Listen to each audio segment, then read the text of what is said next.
April 8th, 1973.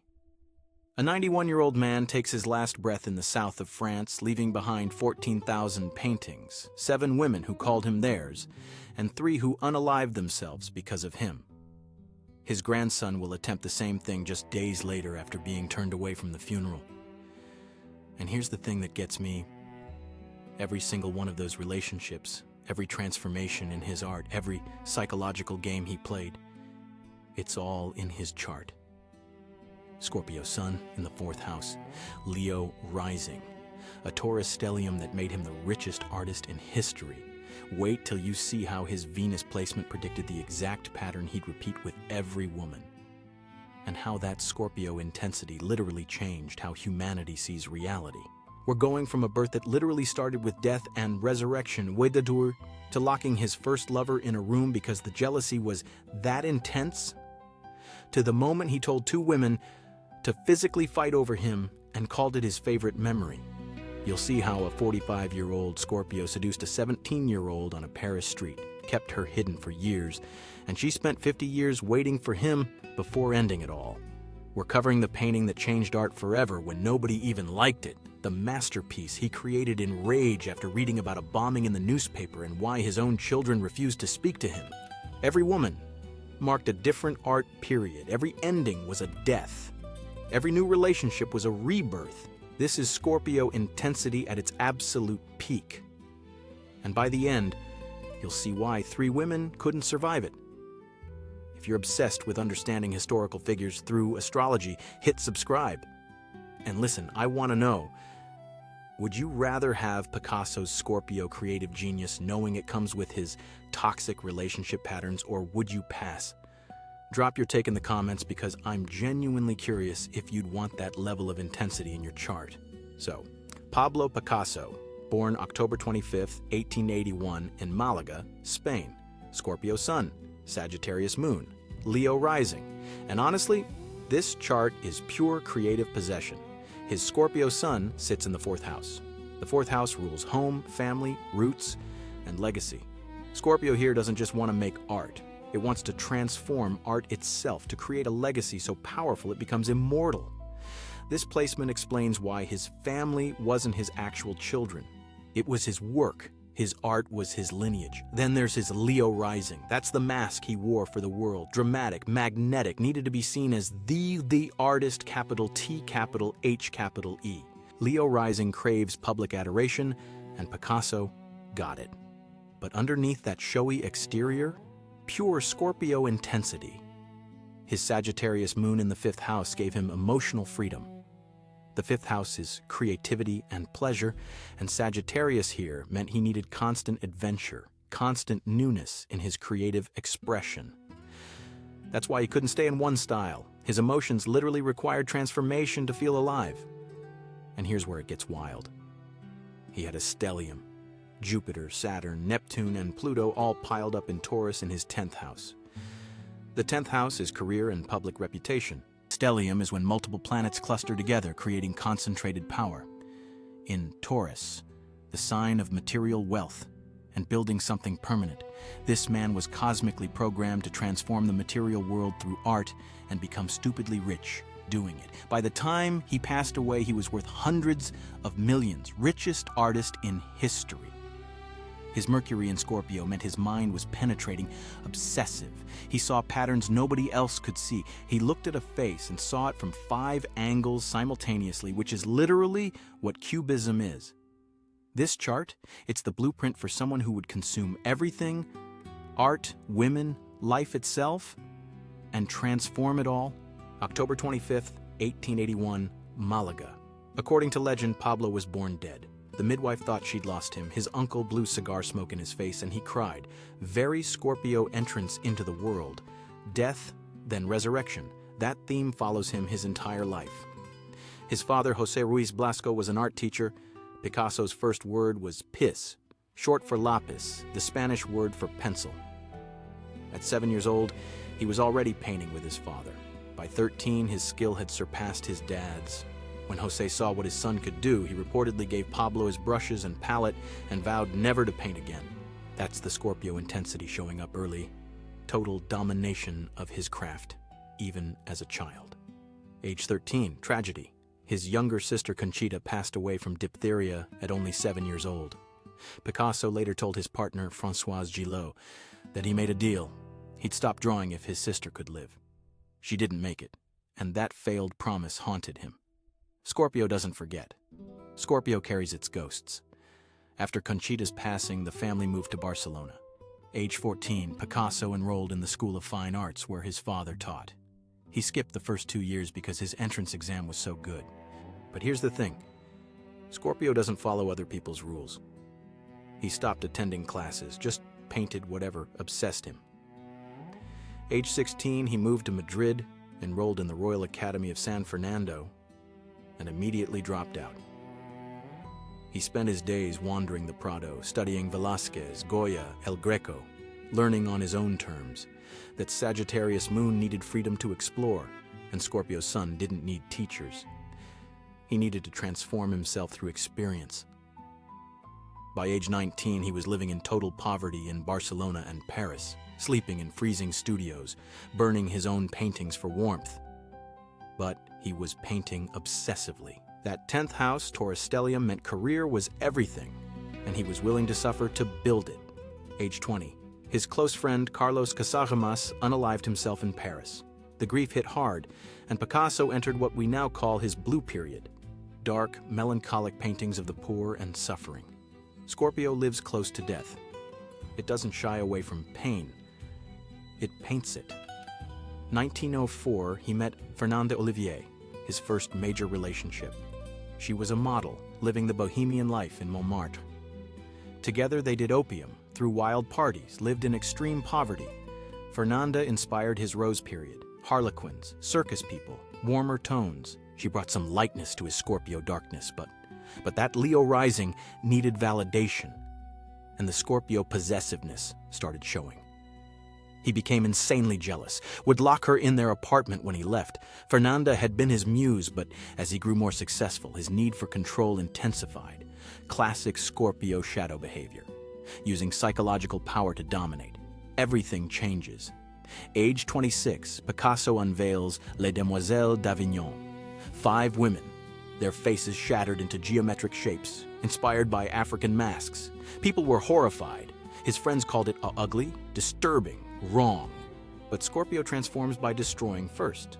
You can't reinvent art without breaking it completely. With Georges Braque, Picasso invented Cubism, showing multiple perspectives simultaneously, fragmenting reality to reveal deeper truth. This wasn't just a new style, it was a new way of seeing. His Scorpio Sun in the 4th house was transforming the very foundation of visual representation. His legacy wasn't just paintings, it was changing how humans perceive reality itself. By the 1910s and 20s, Picasso was famous.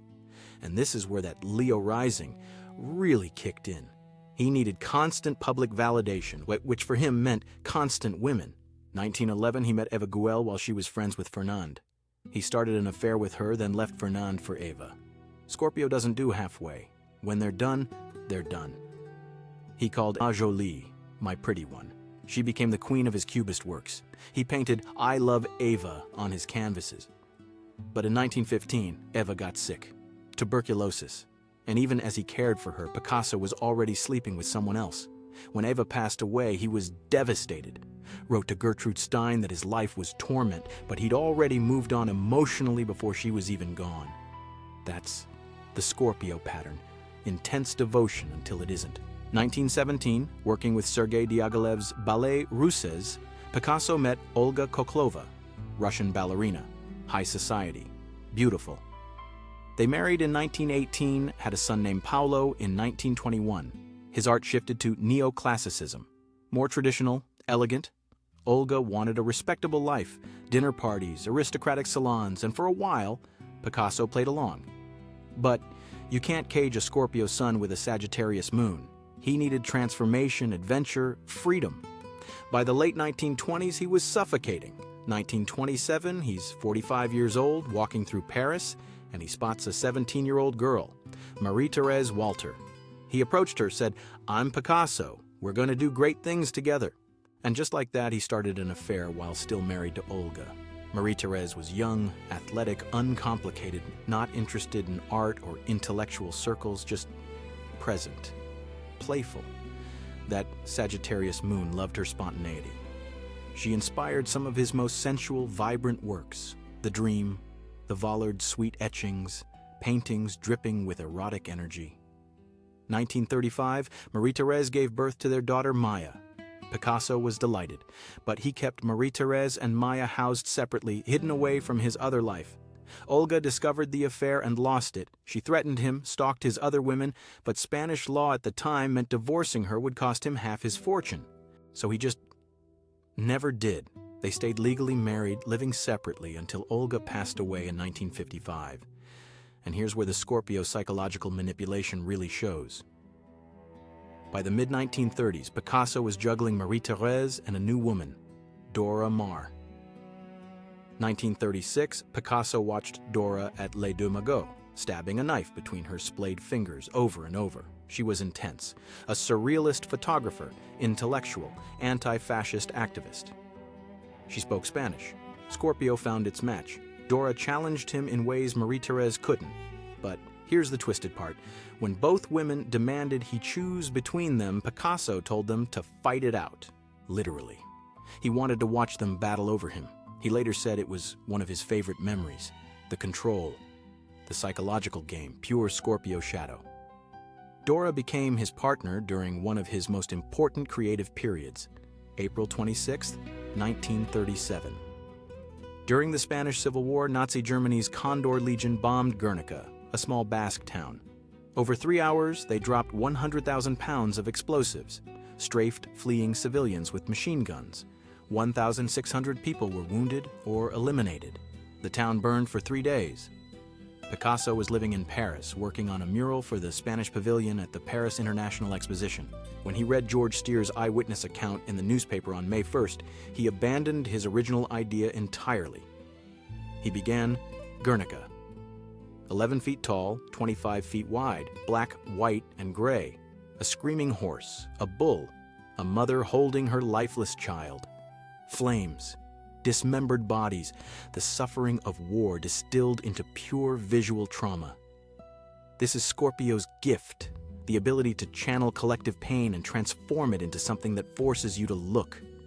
You can't turn away from Guernica. It grabs you by the throat. When a Nazi officer stood in front of it during World War II and asked Picasso, "Did you do that?"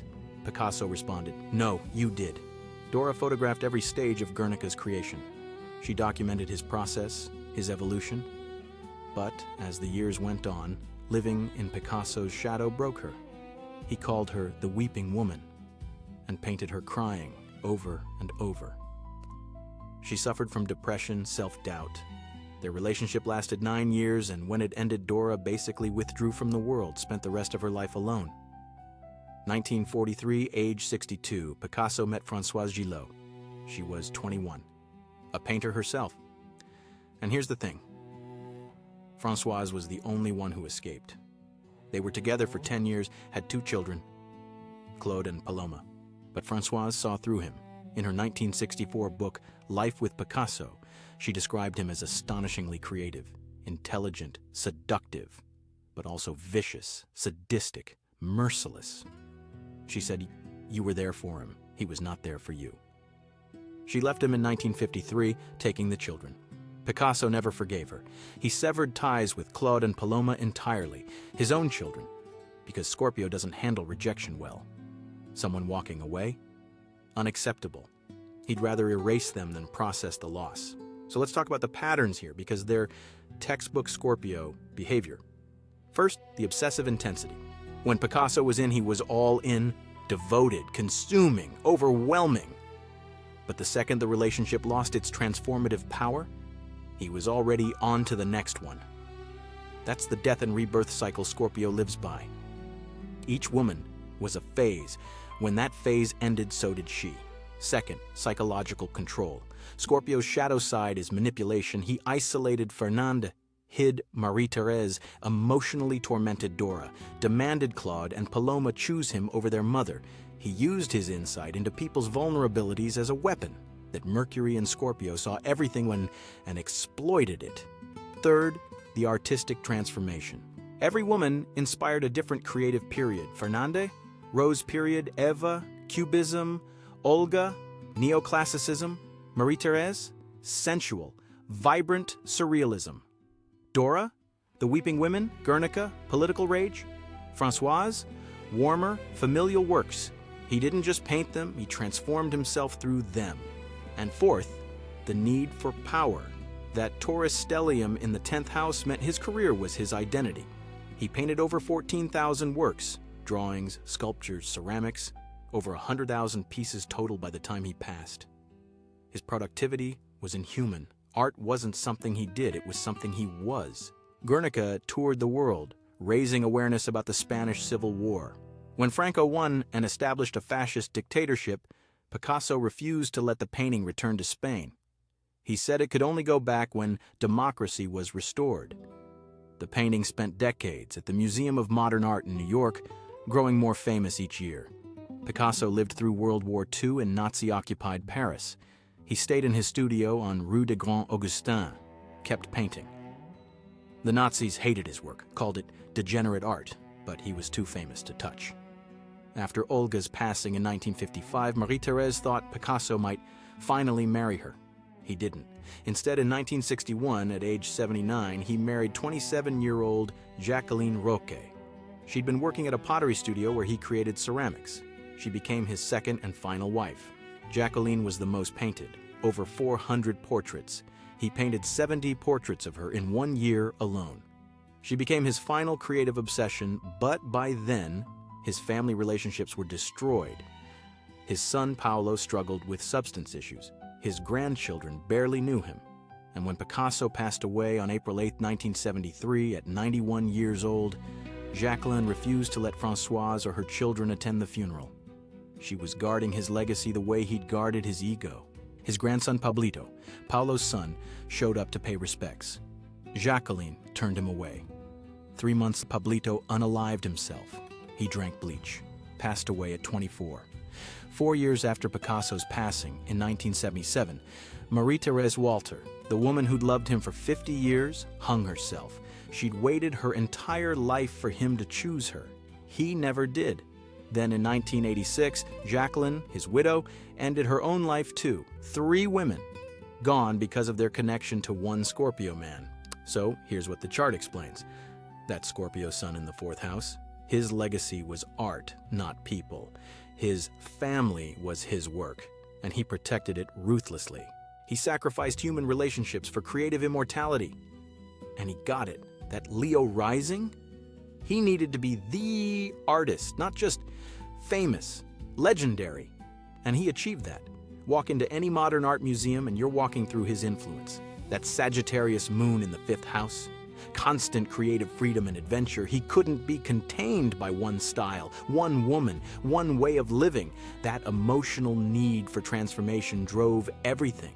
And that Taurus stellium in the 10th house, career obsession, building material wealth, producing nonstop. By the time of his passing, his estate included 14,000 paintings, thousands of sculptures and ceramics, entire collections of other artists' works. His net worth was in the hundreds of millions, richest artist in history.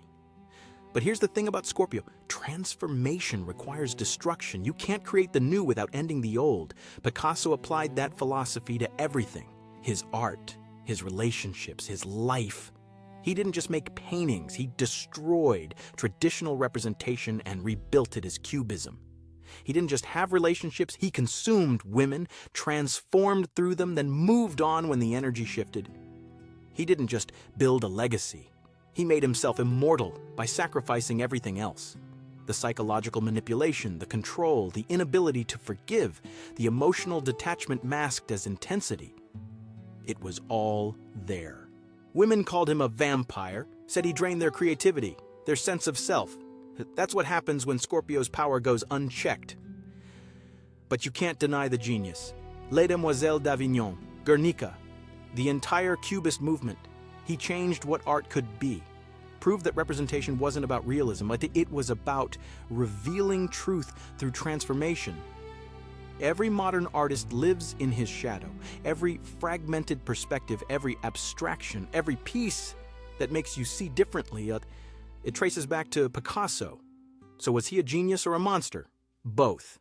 That's the thing about Scorpio. It's the sign of extremes. The phoenix and the scorpion, the transformer and the destroyer. Picasso's chart didn't make him hurt people, but explains the patterns, the obsessive intensity, the need for power and transformation, the inability to exist in anything less than extremes. The creative possession that produced 100,000 works of art and destroyed countless relationships. His life was the ultimate Scorpio story. Death and rebirth, over and over. Blue period to rose, period to Cubism, to neoclassicism, to surrealism. Fernanda, to Eva, to Olga, to Marie-Thérèse, to Dora, to Françoise, to Jacqueline. Each phase ending so the next could begin. And in the end, his art remains. His family fell apart. 3 women unalived themselves. His children hated him. But his paintings hang in every major museum on Earth. Guernica is a universal symbol of war's horror. His name is synonymous with genius. That's the Scorpio 4th house legacy. Immortality through transformation, creating something so powerful it outlives the pain it caused. The chart explains everything.